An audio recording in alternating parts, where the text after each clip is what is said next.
کسی شخص نے ایک دن آتم تائی سے پوچھا کہ تُو نے کبھی اپنے سے بھی بڑا سخی دیکھا ہے؟ کہنے لگا ہاں، میں نے اپنے شہر کا ایک بابا دیکھا تو مجھ سے بھی زیادہ سخی۔ کہنے لگے میں نے سارے شہر کی دعوت پکائی، چھوٹے بڑے امیر غریب سارے آئے، دعوت پکائی سارے شہر کی، سب لوگ آئے، ہر آدمی کو میں نے بلایا۔ میں نے سوچا کہ ذرا دیکھوں تو صحیح پلٹ کے کوئی رہ تو نہیں گیا جو آیا نہ ہو۔ چہرے پہ میں نے نقاب ڈالا اور میں باہر نکلا، ایک ضعیف بزرگ لکڑ آ رہا، جنگل میں لکڑیاں کاٹ رہا۔ میں اس کے پاس گیا تو میں نے کہا بابا تجھے نہیں پتا آج آتم تائی کی دعوت ہے، تو نہیں گیا؟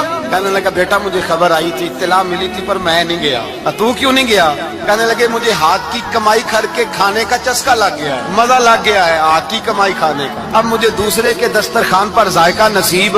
کہتے میں پلٹنے لگا تو بابے نے بلایا، کہنے لگا ادھر آ یار۔ میں گیا تو اس نے 5 آنے نکالے، کہنے لگا آتم تائی کا جو بندہ لنگر پکانے والا ہوا نا، یہ 5 آنے اسے دے دینا، آتم تائی کو ضرورت نہیں میرے پیسوں، تو بڑا امیر آدمی ہے، یہ اس کو دے دینا 5 آنے لنگر والے کو، اور اس کو کہنا بڑے بڑے نیک لوگ آئے ہیں دعوت میں، 5 آنے میرے بھی شامل کر، میرے دیے ہوئے پیسوں سے لقمہ کھا لے گا تو اجر مل جائے گا۔ آتم تائی کہتے ہیں میں نے کھینچ کے نقاب اتارا اور بابے کو کہا یار سینے سے لگ جا، میں تو مالدار ہو کے سخی ہوں، تو غریب ہو کے بڑا سخی ہے۔